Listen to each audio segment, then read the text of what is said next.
안녕하세요. 건강 365 아나운서 최인경입니다. 자고 일어났는데 갑자기 얼굴 한쪽으로 입이 돌아간 듯한 느낌이 들 때, 양치질을 하는데 물이 새면서 당황스러울 때가 있습니다. 안면신경 마비의 증상이죠. 그런데요, 얼굴에 나타나는 증상으로는 안면신경 마비뿐 아니라 얼굴이 아프기도 하고 저린 것처럼 찌릿찌릿하기도 하고 감각 이상을 느끼기도 합니다. 그런 부분을 안면 감각 장애라고 하는데요. 감각에 문제가 생기는 이유, 특히 얼굴에 생기는 감각 이상은 어떤 위험 신호일까요? 오늘은 안면 감각 장애에 대해서 알아보겠습니다. 건강 365 김동률의 감사 듣고 시작하겠습니다. KBS 라디오 건강 365 함께하고 계십니다. 우리 얼굴을 중심으로 생기는 증상들이 있죠. 안면신경 마비도 있고요. 얼굴 통증이나 저림으로 고생하는 안면 감각 장애도 있습니다. 얼굴로 불편한 증상들이 생기는 건 왜 그럴까요? 경희대 한의대 침구과 김용석 교수와 함께합니다. 안녕하세요. 네, 안녕하세요. 교수님, 얼굴에 나타나는 증상들이 많아요. 흔히 말하는 양기가 모여 있어서 그런 걸까요? 붉어지기도 하고 아프기도 하고 여러 증상들이 생기지 않습니까? 네, 그렇죠. 그 동의보감에 보면 얼굴은 모든 양기가 모이는 곳이라고 했거든요. 네. 그래서 이제 머리나 얼굴 부위는 인체에서 가장 혈액순환이 아주 왕성한 부분이에요. 그리고 또 모든 열기는 위로 올라가는 성질 있잖아요. 네. 그래서 머리하고 얼굴에는 열이 잘 오르는 거거든요. 그래서 열 받게 되면 우리 요새 말하면 스트레스를 심하게 받게 되면 교감신경이 흥분되면서 그 열기가 머리와 얼굴로 올라가서 얼굴이 벌개지고 또 가슴이 두근두근거리고 머리가 아파가시는 거거든요. 또 그렇다고 해서 머리나 얼굴의 병이 모두 다 열만 생기는 건 아니거든요. 찌끈찌끈하지 않고 머릿속에 뭐 찬바람이 부는 듯하게 이상하게 뭐 칼로 애는 듯한 이런 차가운 통증도 있는 거죠. 네.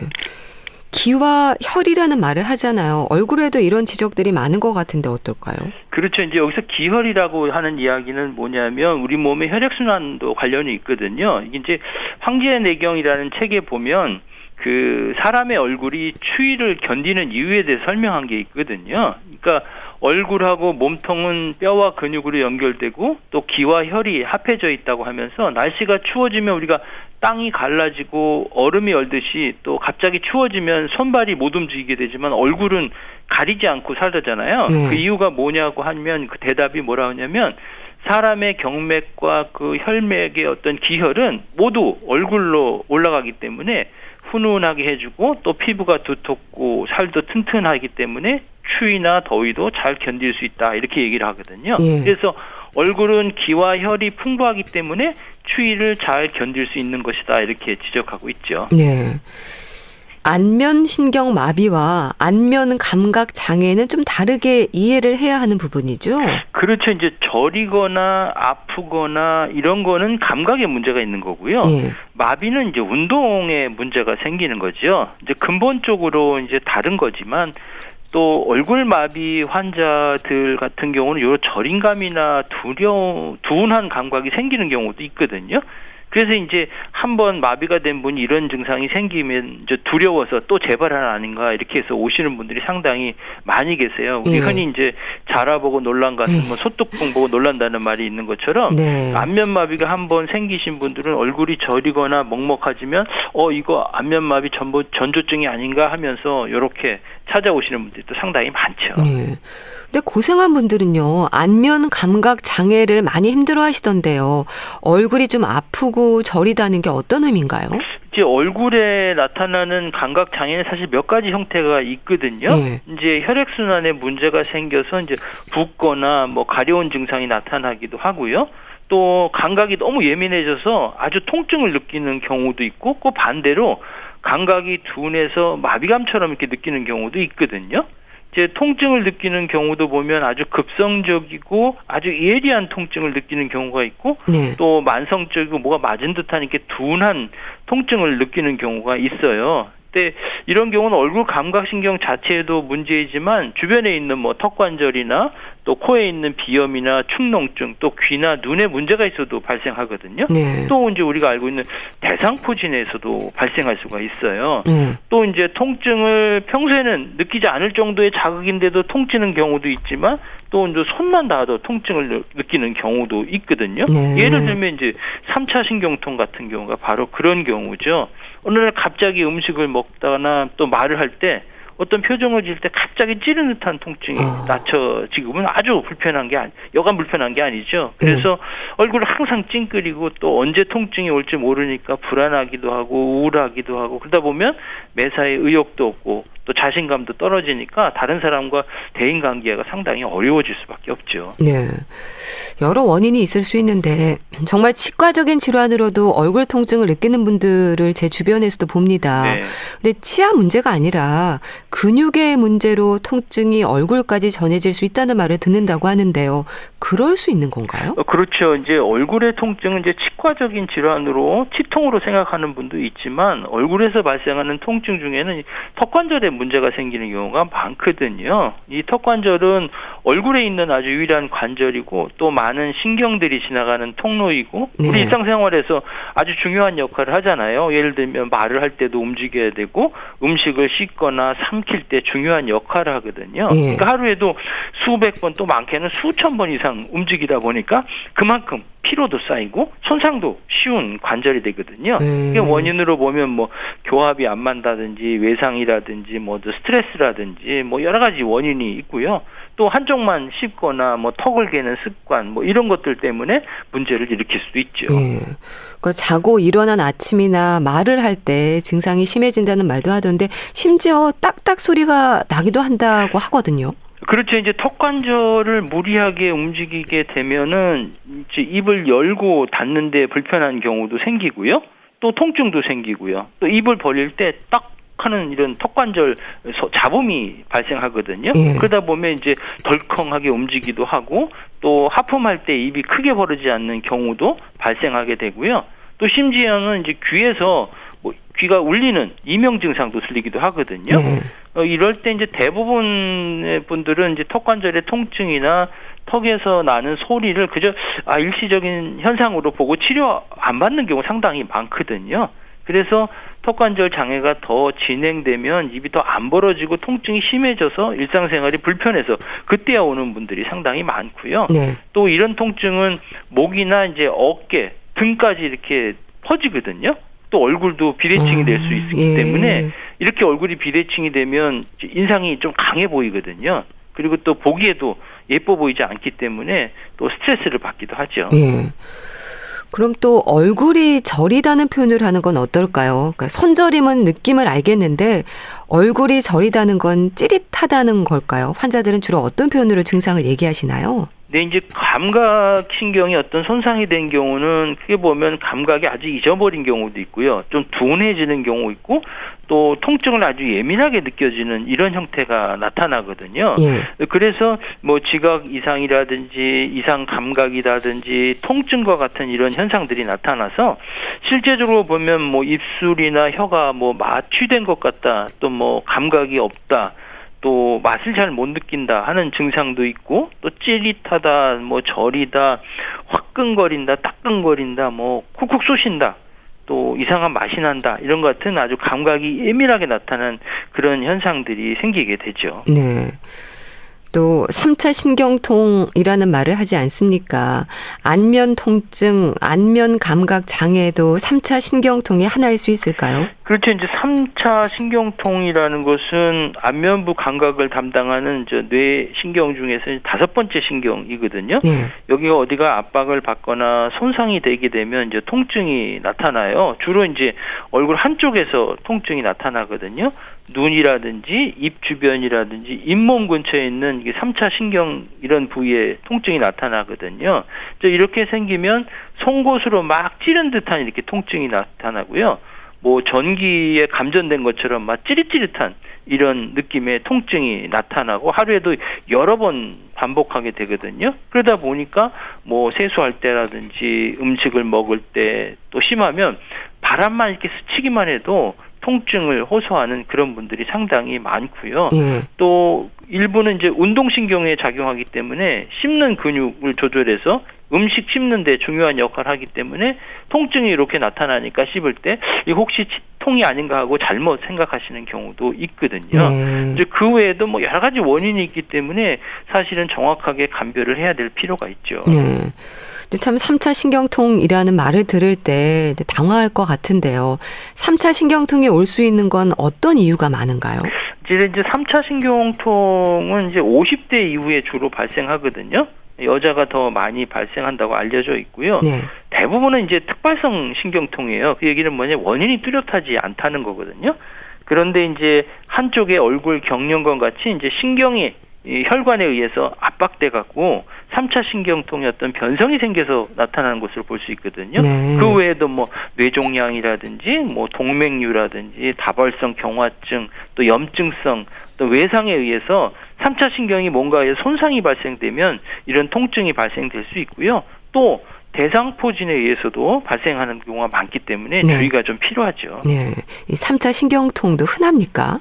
3차 신경통도 많이 발생할 수 있는 부분이거든요. 그러나 이제 여러 가지 질환들을 잘 감별해야 되기 때문에 상당히 더 안면 통증의 여러 가지 부류 중에 한 부류라고 보시면 되겠죠. 3차 신경통을 중풍으로 오해하는 경우도 있겠어요. 중풍하고는 사실은 조금 틀린 거거든요. 이제 중풍이라는 건 대부분 이제 마비를 얘기하는 거고요. 3차 신경통은 얼굴에 통증을 나타나는 거기 때문에 근본적으로 다르고, 또 중풍이라는 것은 뇌혈관이 막히거나 터져서 팔다리가 마비되는 병이지만 3차 신경은 말초신경인 3차 신경 자체가 변성을 생기고 얼굴에만 국한돼서 통증이 나타나기 때문에 근본적으로는 좀 다른 병이죠. 그럼 3차 신경통으로 고생하는 분들은 계속 따뜻한 찜질을 하던데 도움이 될까요? 뭐 사우나에서도 계속 얼굴에 열을 가하던데 괜찮은 건가요? 이제 3차 신경통이 발생하면 이제 대중적인 어떤 치료 방법이 뭐냐면은 이제 신경이 압박된다고 말씀드렸잖아요. 그래서 과흥분되니까 그렇게 해서 통증이 생기니까 그걸 억제시켜주기 위해서 진통제 같은 것도 쓰는 거고요. 혈액순환을 좋기 위해서 뭐 핫팩 같은 것도 해주고, 뭐 경우에 따라서는 막 수술적인 요법까지 가거든요. 이런 수술이 부담스럽기 때문에 이제 한방식 치료를 통해서 3차 신경통을 치료하는 분도 상당히 많고요.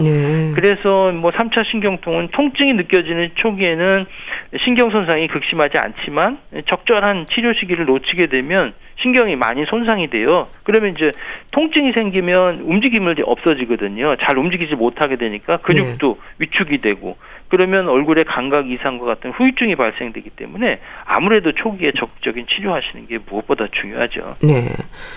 자, 그럼 뭐 안면통이 모두 3차 신경통은 아니라면 이제 안면 통증과 같은 안면 감각 장애의 원인은 어떻게 또 설명이 될까요? 안면 감각 장애도 마찬가지로 얼굴에 있는 신경 자체가 문제를 생기는 경우가 상당히 많거든요. 이제 얼굴 통증에 보면 이제 3차 신경통과 특히 이제 혼동하기 쉬운 여러 가지 질환이 있는데, 그 중에 하나가 뭐냐면 서린 신경통이라는 게 있어요. 그러니까 혀하고 이제 후두의 감각을 담당하는 이제 9번째 신경인데 여기가 문제가 생기거든요. 요건 비슷하게 증상이 뭐 혀 뒷변이나 편도선 위에 통증이 생기고, 음식물 삼킬 때 뭐 하품할 때 이렇게 통증이 나타나는데, 대부분 통증이 있다가 없어졌다 이렇게 반복하는 경우가 많기 때문에 이 안면신경통하고 좀 비슷해요. 3차 신경통하고. 근데 분명히 차이가 있기 때문에 정확한 진단을 해야 되고요. 또 이제 3차 신경통을 치통으로 잘못 생각하는 경우가 많거든요. 치통은 우리가 아시는 지속적인 통증이 어떤 치아에 접촉할 때 나타나고, 이런 통증이 있지만 이제 축농증에서도 이런 안면 통증이 나타나거든요. 또 주로 이런 경우는 이제 코나 또 이마 부위에 이제 통증이 있고, 뭐 먹먹한 통증이 나타나기 때문에 3차 신경통도 또 구분이 되고요. 드물게는 이제 뭐 다발성 경화증이나 뇌종양, 뭐 또 이런 뇌혈관의 기형, 이런 것들이 이제 3차 신경통을 유발하기도 하고요.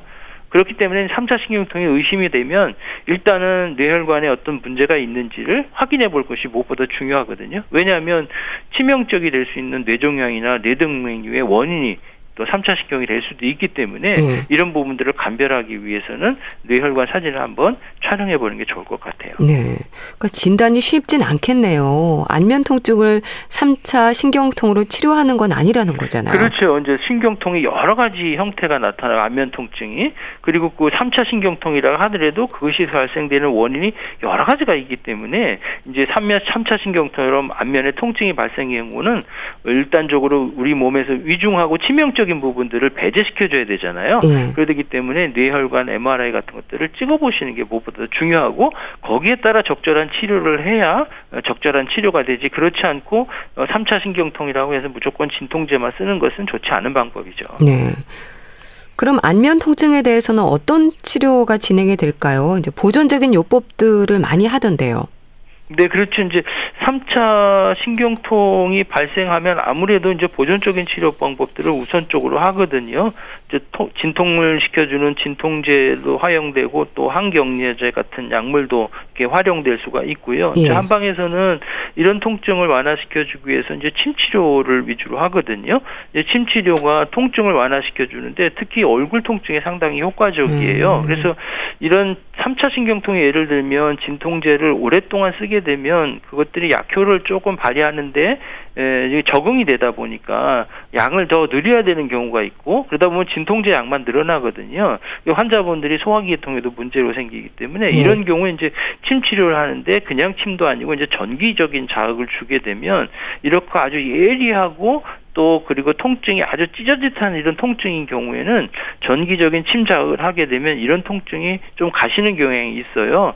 그래서 진통제의 양도 줄여주게 되고 통증을 완화시키는 효과가 있기 때문에 침 치료가 아주 효과적이라고 볼 수가 있고 그 외에도 전신적인 어떤 기혈의 순환이라든지 몸의 상태를 조절시켜주는 약물 치료를 같이 병행하게 되면 더 좋은 효과를 발휘할 수가 있죠. 네. 또 얼굴에 저림 증상으로 힘들어하는 분들은 어떨까요? 안면 비증으로도 불린다고 들었습니다. 네, 이제 한의학에서는 이제 비증이라고 얘기하는데 비증이라는 게 뭐냐면 어디가 막혀서 통하지 않다는 거예요. 우리가 쉽게 얘기하면 찬바람에 얼굴이 노출되게 되면 뻣뻣하고 멍멍하고 저림감이 느껴지잖아요. 그런 것을 상상해 보시면 좋을 것 같고요. 또 안면 비증이라고 하는 것은 한의학에서는 외부의 찬바람이나 뭐 정신적인 스트레스 또 얼굴 부위는 한방에는 위와 관련이 있다고 위경락과 관련이 있기 때문에 위장의 열이 이제 얼굴 쪽으로 흘러서 뭔가 문제를 일으켜 갖고 정상적인 기혈 순환에 문제를 일으키니까 통증이나 저림이 나타난다고 본 것을 이제 안면 비증이라고 얘기를 하는 거죠. 네. 중풍을 의심하는 분들도 있던데요. 중풍과는 좀 구분이 되는 거죠. 그렇지. 이제 안면 저림도 마찬가지로 안면 마비랑 똑같이 얼굴에 뭐가 문제가 생기면 1차적으로 이거 뇌의 문제가 아닌가 이렇게 생각하고 중풍 전조증이 아닌가 이렇게 생각하시는 분이 상당히 많고 이것들을 우려하는 분들이 상당히 많거든요. 중풍은 뇌혈관 질환이 혈관이 막히거나 터져서 팔다리 운동장애를 일으키고 마비를 일으키는 거거든요.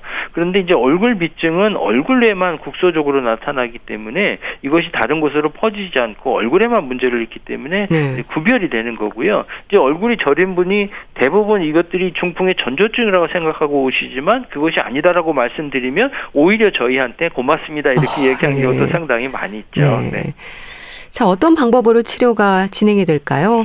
사실 치료보다 더 중요한 거는 감별 진단이거든요.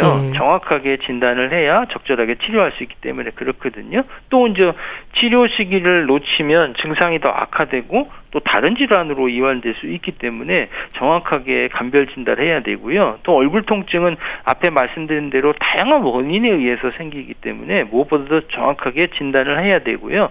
그 한의학에서는 1침, 2구, 3약이라고 해서 침치료, 뜸치료, 약물 치료를 하게 되는데 무엇보다도 이제 통증을 조절하는데 1차적인 목표를 두고요. 두 번째는 이제 전신의 기능을 조절하는 거죠. 그래서 한의학에서는 얼굴 통증만을 치료하기보다는 얼굴 통증을 갖고 있는 사람을 치료한다는 개념으로 전신적인 기능들을 같이 회복시켜주는 치료를 병행하게 되지요. 네. 기혈의 흐름을 좀 도와주는 건가요? 네, 기혈이라는 것은 우리 몸의 혈액순환이라고 이렇게 보시면 좋겠고요. 우리가 통증이 생긴 거나 아니면 마비가 생거나 불편한 증상이 되는 것은 뭔가 흐름이 어딘가가 막혀서 이런 현상이 생긴다고 보는 거거든요. 그래서 불통 즉 통이라는 말이 있어요. 소통이 되지 않으면 어디가 막히면 통증이 생긴다, 불편한 감이 생긴다 이런 것이고요. 또 하나 반대로 흐름이 주어질 힘이 부족하면 그건 불량적 통이라고 그러거든요. 혈액순환에 갈 힘이 없어서 영양공급을 못 받으면 거기에도 마찬가지 불편함이 생긴다. 이렇게 봐서 불통즉 통, 불량즉 통 이런 두 가지 혈액순환의 흐름을 따라서 이제 이런 불편함이 생기니까 이런 것들을 적절하게 치료해야 된다고 보는 거죠. 네. 입이 돌아가는 안면신경 마비, 네, 통증과 함께 저린 증상을 느끼는 안면 감각 장애 모두 초기 치료가 중요할까요? 뭐 괜찮아질 거라는 생각으로 기다리는 분들도 또 계시거든요. 그렇죠. 이제 모든 병이 초기 치료가 상당히 중요하거든요. 그러니까 호미를 막을 건 뭐 가석가래도 못 막는다는 말이 있듯이 이제 얼굴의 통증이나 감각이 이상하거나 마비거나 이제 떨리는 문제가 얼굴에 많이 생기거든요. 그러면 빨리 진단을 받고 적절한 치료를 받아야 돼요. 그렇지 않고 방치하게 되면 증상이 더 심해지거든요. 그러면 이제 얼굴 부위 같은 경우는 불균형이 생기거든요. 그러면 얼굴이 비대칭이 돼요. 그러면 턱관절에 뭉개 생기고 또 뭐 두통이라든지 뭐 어지러움증이라든지 이명 같은 게 생길 수가 있거든요. 이러면 이제 어차피 이제 사회생활 하다 보면 얼굴과 얼굴을 마주해야 했잖아요. 그러면 불균형이 생기면 뭔가 사회생활하는데 상당히 어렵기 때문에 정신적으로는 스트레스도 상당히 많이 생길 수가 있고요.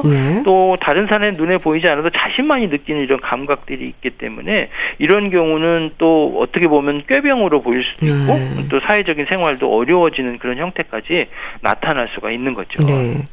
침 치료도 한두 번으로 끝나는 건 아닌 거죠?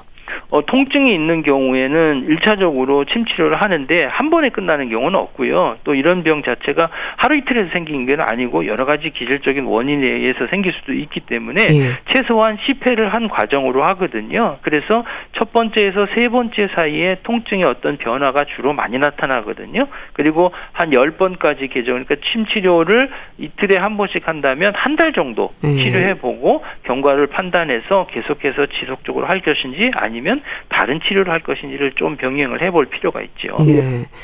침 치료 중에 조금 조심해야 하는 부분들 같은 게 있을까요?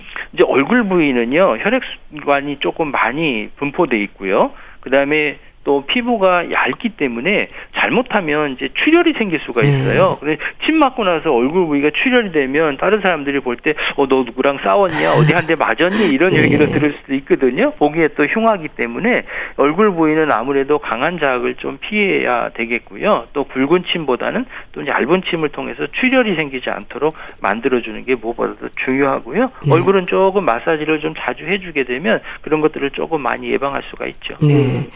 침 치료 후에 목욕도 좀 삼가하는 게 좋은 건가요? 목욕하는 것은 뭐 크게 문제되는 건 없지만 그래도 한두 시간 이후에 목욕을 하시는 게 좋겠고요. 세면하거나 세안하는 데는 큰 문제는 없어요. 근데 이제 침을 치료하게 되면 아무래도 세균 감염이나 어떤 2차 감염의 우려도 있거든요. 그래서 어느 정도 회복되는 상태까지 뭐 한두 시간 정도는 괜찮지만 그 이전에 침을 맞고선 곧바로 물속에 들어가서 오랫동안 있게 되면 목욕을 하게 되면 2차 감염의 우려도 있으니까 목욕을 할 경우라면 뭐 사우나 할 경우라면 한두 시간 지난 다음에 하시는 게 좋겠죠. 이런 얼굴로 나타나는 증상들을 통해서 확인해 볼 필요가 있는 다른 질환들 있을까요? 이제 얼굴은 우리가 보면 인체의 건강을 나타내는 거울이다 이런 말을 많이 하거든요. 얼굴이 어리 사는 굴이라는 뜻이잖아요. 그러니까 1차적으로는 얼굴의 색깔을 보고 이제 판단을 해보거든요. 너무 창백한 경우에는 뭐 폐병 환자들도 그럴 수도 있겠고요. 안면 홍조가 생기는 경우에도 교감신경이 흥분해서 생길 수도 있고 뭐 갱년기 이후에도 생길 수도 있고요. 이제 통증 같은 경우는 1차적으로 이제 3차 신경통이나 턱관절의 문제나 치과적인 문제를 생각해 볼 수 있고 또 눈 주위가 막 떨리는 경우도 이런 경우에 있잖아요. 그러면 뭐 중풍의 전조성이라고 생각할 수도 있지만 대부분의 경우는 뭐 스트레스를 받거나 과로하거나 잠을 못 자거나 생기는 경우가 더 많고요. 눈이 자꾸 충혈되는 경우도 마찬가지고 이제 스트레스나 이제 우리 한의학에서 이걸 간화라고 이야기하는데 열이 빠져서 생기는 경우 또 이제 얼굴이 마비되는 경우도 있죠. 이런 경우는 뭐 중풍과도 조금 감별해 볼 필요가 있고 또 딸기코라고 하는 거 있잖아요. 이제 간 질환에 문제가 생길 수 있고 또 얼굴이 불균형되면 치과적인 어떤 교합의 문제도 있을 수 있다고 보겠죠. 증상 완화나 예방을 위한 노력은 없을까요? 운동을 하는 분들도 많던데요. 네 얼굴은 다른 신체와 달리 이제 옷을 입지 않는 부분이잖아요. 그러니까 직접 외부와 노출되는 부분이기 때문에 외부 환경에 직접적인 영향을 받기 때문에 항상 따뜻하게 해줘야 돼요. 그리고 마사지도 해주고 또 지압도 해줘서 얼굴의 전체적인 순환은 물론 이제 근육에 긴장된 것들을 풀어주기 위해서 마사지 좀 많이 해주시는 거 좋고요. 그 외에도 뭐 스트레스나 과로 피하고 또 충분한 휴식을 취하고 또 카페인이 들어가는 음식이나 뭐 음주, 흡연 이런 것들은 당연히 피해야 되고요. 또 제철 음식으로 균형 잡힌 식사를 하는 것이 얼굴 건강을 위해서 또 이런 증상들을 완화하거나 예방하는 데 도움을 될 수가 있죠. 네. 얼굴에 생길 수 있는 문제들, 특히 되도록 빨리 확인하는 게 좋은 증상들이라면 어떤 부분들이 있을까요? 네, 얼굴에 생기는 문제는 통증도 있고요. 그다음에 감각이 둔해는 경우가 있고요. 떨리는 증상도 있고요. 마비가 있을 수 있거든요. 이래서 이런 경우에는 뇌 얼굴 자체의 문제도 있지만 뇌와도 관계 있고 다른 관계도 있기 때문에 이 병이 빠르게 진행한다든지 아니면 다른 곳으로 퍼진다든지 또 팔다리에 마비가 생기거나 저림감이 생긴다든지 시야에 문제가 생긴다든지 시력에 문제가 생긴다든지 아니면 냄새라든지 청각이라든지 이런 것에 감각기관에 문제가 생기면 다른 질환이 아닌가를 꼭 감별해서 치료를 하시는 게 좋을 것 같습니다. 네, 알겠습니다. 자, 오늘은 안면신경마비, 안면감각장애에 대해서 말씀드렸는데요. 경희대 한의대 침구과 김용석 교수와 함께했습니다. 감사합니다. 네, 감사합니다. KBS 라디오 건강365 함께하고 계신데요. 휘트니 휴스턴의 I have nothing 듣고 다시 오겠습니다.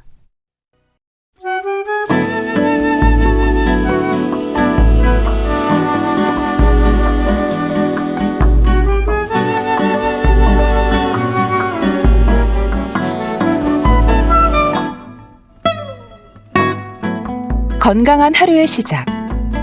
KBS 라디오 건강365 최윤경 아나운서의 진행입니다.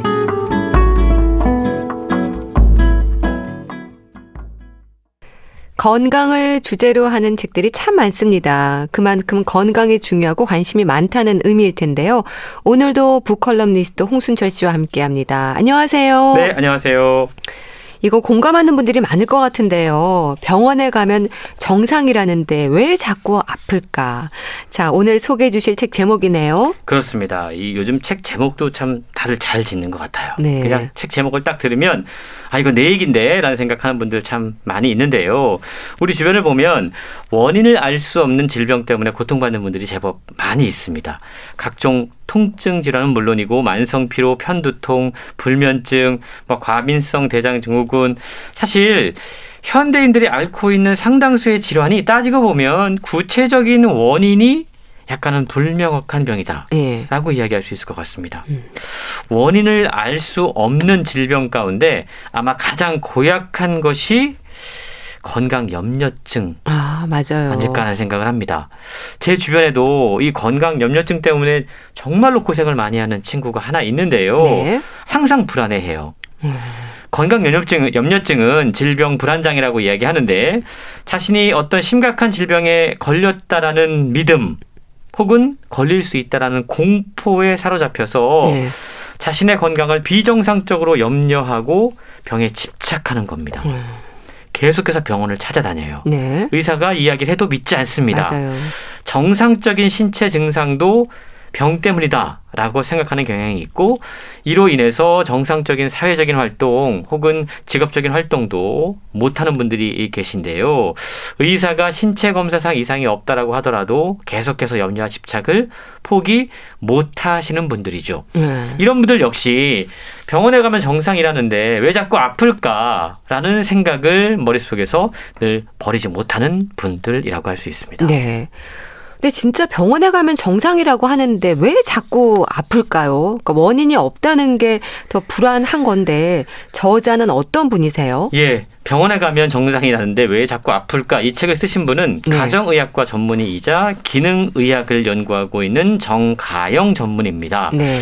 병명을 몰라서 여기저기 병원을 헤매는 환자들의 병인을 찾아내서 약이나 수술이 아닌 환자의 영양관리 그리고 생활 습관 개선을 통해서 스스로 병을 낫게 해주는 방법을 찾는 것, 이걸 자신의 사명으로 여기고 있다라고 밝히고 있는데요. 네.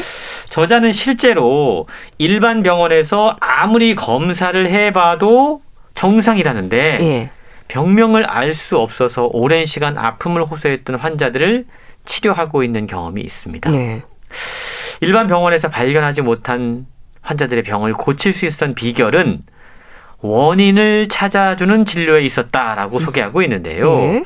우리가 보통 병원 가면 짧게는 1분, 3분 요 정도 딱 의사하고 상담하고 맞아요. 나오잖아요. 예. 증상에 대한 이야기하고 어떻게 치료할지에 대한 이야기하고 나옵니다. 예. 근데 이 책의 저자는 치료를 하기 전에 한 사람 한 사람 꼼꼼히 환자의 히스토리를 진단한다고 그럽니다. 보통 30분 정도 상담을 한다고 그래요. 환자들이 자라온 환경은 어땠는지, 과거에 어떤 병이 있었는지, 어떤 정신적이고 환경적인 어려움이 있었는지, 가족들, 직장 동료 또는 학우들과의 관계는 어떠한지, 예. 현재 식습관, 운동, 수면 습관 여러 가지를 묻고 파악하는데 오랜 시간을 들인다고 그럽니다. 이렇게 하는 이유는 이러한 진단 방법을 통해서 같은 질병이라도 사람마다 원인이 다를 수 있고 예. 병의 원인을 찾지 못한다면 병이 다시 재발할 수 있기 때문에 이 증상이 어떤 원인에 의해서 생긴 건지를 찾는데 그만큼 공을 들이고 있다라는 것이죠. 네. 그러게요. 원인 없는 결과는 없다는 말도 있지만 일단 원인을 찾아야 하는 거잖아요. 그렇습니다.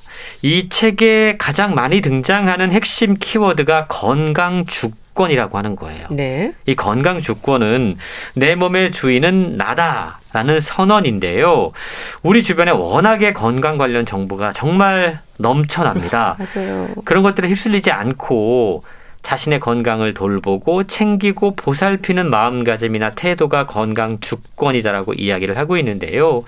TV, 인터넷, 건강식품, 식이요법 이런 정보에 휩쓸리지 않고 자신이 스스로 중심을 잘 잡고 판단할 수 있어야 된다는 말입니다. 네.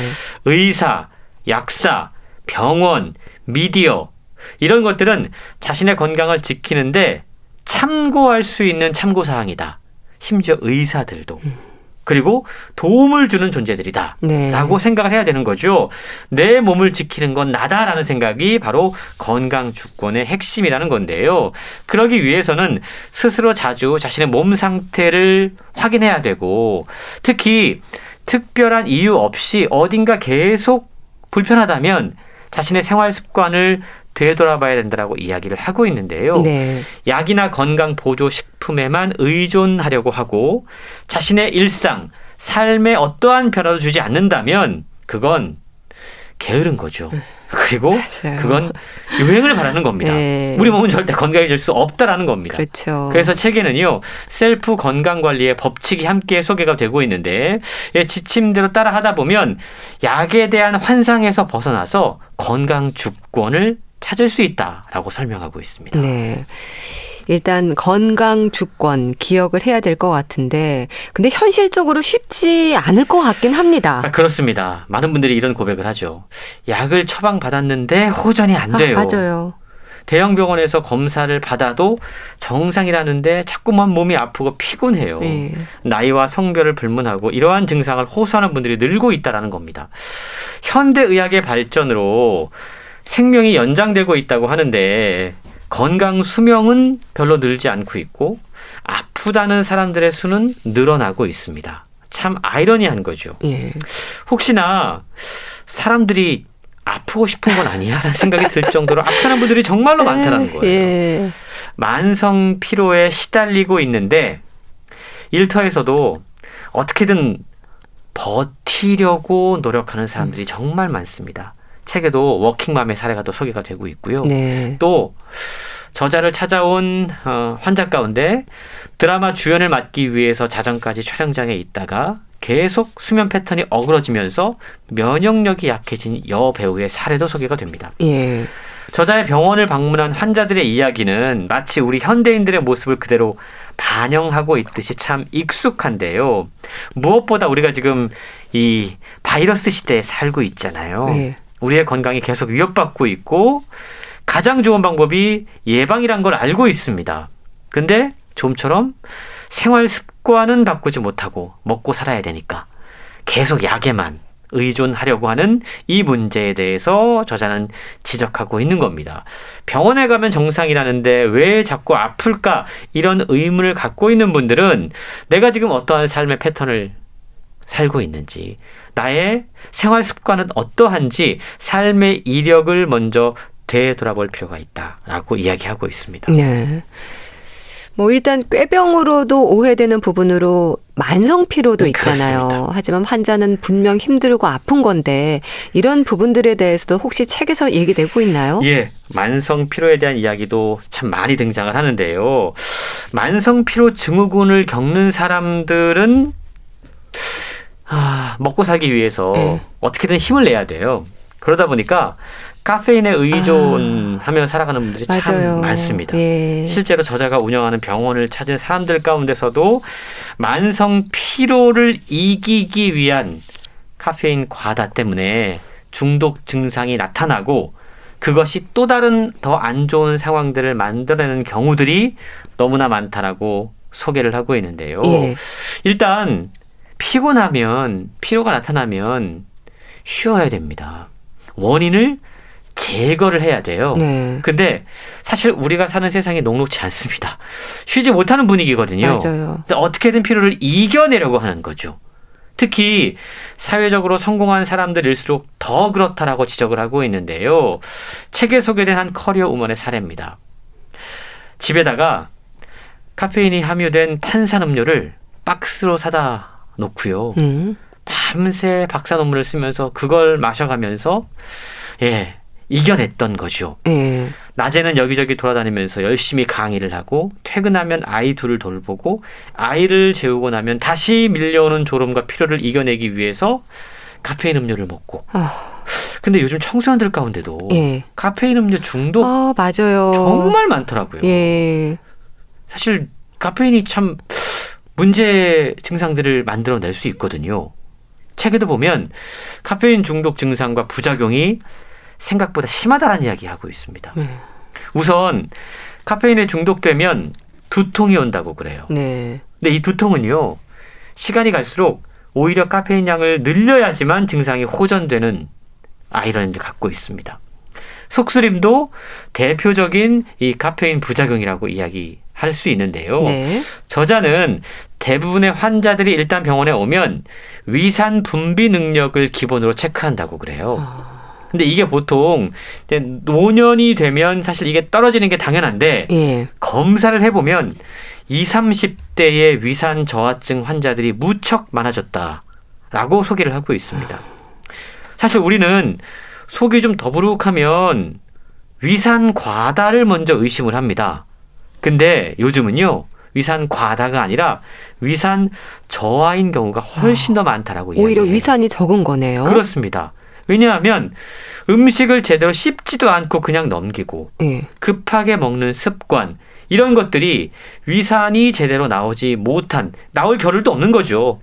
이런 상황들을 만들어낸다는 겁니다. 예. 또 다른 카페인 중독 가운데 하나가 눈밑이 떨리고 팔다리가 저린 증상도 대표적인 이 중독 증상이라고 그러고요. 이런 것들이 나타나는 이유는 우리가 보통 카페인을 많이 먹으면 이게 이제 이뇨작용을 일으킨다고 그러잖아요. 커피 자주 먹으면 화장실 자주 가게 됩니다. 예. 근육에 필요한 수분이 줄어들기 때문에 근육 경련이 올 수도 있다라는 거예요.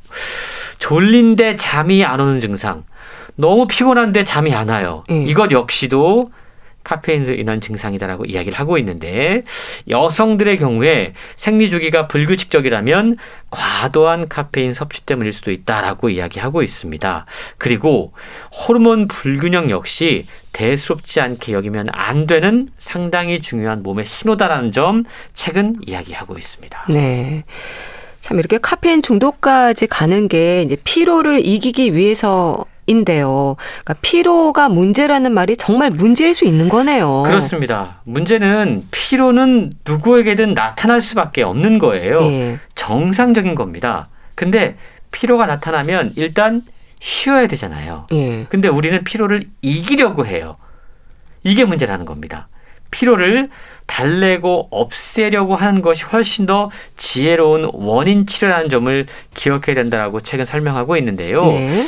예를 들어서 만성 피로에 시달리고 있고 그 원인이 잠을 잘 자지 못해서라고 하면 또 다른 근원적인 원인을 찾아야 되는 거죠. 왜 잠을 못 자지? 잠을 잘 자지 못하는 불면증의 원인은 무엇인지에 대해서 스스로 따져봐야 된다는 겁니다. 네. 2015년에 51만 명이 넘는 사람들이 불면증으로 병원을 찾았다면 2020년에는 65만 명이 넘는 사람들이 불면증으로 병원을 찾고 있다고 그럽니다. 네. 그만큼 불면증 환자가 가파르게 증가하고 있다는 거예요. 잠이 우리에게 정말 중요하지 않습니까? 인간의 생존을 위해 가장 필수적인 요소거든요. 네. 우리 인간은 삶을 유지하기 위해서 우리 몸속에 쌓이는 노폐물들을 끊임없이 밖으로 배출을 해야 돼요. 예를 들어서 음식물 같은 경우도 소화기관을 통해서 노폐물이 나중에 빠져나옵니다. 모든 세포들은 노폐물을 배출하게 됩니다. 그런데 우리의 뇌는 다른 신체 기관과는 다르게 노폐물을 배출하는 시스템이 없다고 그래요. 근데 우리 뇌에도 계속해서 노폐물이 쌓이거든요. 그렇죠. 이거 어떻게 배출할까요? 이게 바로 잠을 통해서 가는 겁니다. 그러니까 우리가 잠을 자면 뇌 척수액이 세포 사이의 노폐물을 씻어가면서 낮에 쌓인 각종 안 좋은 물질들을 배출한다는 겁니다. 치매가 나타나는 원인 물질이 있어요. 베타 아밀로이드라고 하는 거. 이것 역시 잠을 자서 뇌 척수액을 통해서 씻어내면 제거될 수 있는데 잠이 부족하면 이게 우리의 뇌에 쌓이게 된다는 거죠. 네. 그래서 사실은 불면증이라고 하는 게 우리 건강에 치명타로 작용한다라고 이야기를 하고 있는데요. 얘기가 좀 길었습니다. 네. 자, 그러면 만성 피로에 시달리는 사람들이 있고 그 사람들이 원인 분석해 보니까 불면증 때문이에요. 그러면 거기서 한 걸음 더 나아가서 이 불면증이 왜 나타나는 걸까에 대한 원인을 찾아야 하지 않습니까? 가장 근본적인 원인을 찾아야 그렇죠. 되는 거네요. 무작정 수면제를 처방받는 건 사실은 원인 치료가 아닐 수 있다는 겁니다. 예. 근데 우리는 보통 불면증의 대표적인 원인이 어떤 스트레스 혹은 정신건강, 우울증, 번아웃 뭐 이런 것들을 떠올리게 되는데요. 예. 사실은 또 다른 원인이 있을 수 있다는 겁니다. 대표적으로 수면 무호흡증 같은 경우. 그러니까 이런 경우는 사실은 조금의 교정 치료를 통해서 불면증의 원인을 찾아서 해결할 수 있는 부분이거든요. 근데 우리는 근원적인 문제의 원인을 찾지 않고 수면제 처방을 먼저 받아서 그 굴레에 빠져들게 되는 그렇죠. 거죠. 이게 사실은 근원 치료가 왜 중요한지, 저자가 강조하는 기능의학이 왜 지금 시대에 더욱더 필요한지를 보여주는 대표적인 사례라고 이야기할 수 있는데요. 병원에 갔는데 아무 문제가 없다고 하는데 어딘가 아프다고 하면 사실은 병원에서 우리 몸에서 증상으로 나타나지 않는 다른 원인이 어딘가 있을 수 있다는 겁니다. 근데 그 원인은 내가 잘 알고 있어요. 예. 내가 내 삶의 습관을 주도하고 있으니까요. 그런 질문들을 통해서 그 병에 대한 제대로 된 근본적인 치료에 접근하자. 그것이 이 책의 저자가 계속해서 강조하는 내용이라고 이야기할 수 있습니다. 네. 자, 병원에 가면 정상이라는데 왜 자꾸 아플까? 책 소개해 주셨는데요. 북컬럼니스트 홍순철 씨와 함께했습니다. 감사합니다. 고맙습니다. 어반자 카파의 보통의 연애 보내드리면서 인사드릴게요. 건강365 아나운서 최인경이었습니다. 고맙습니다.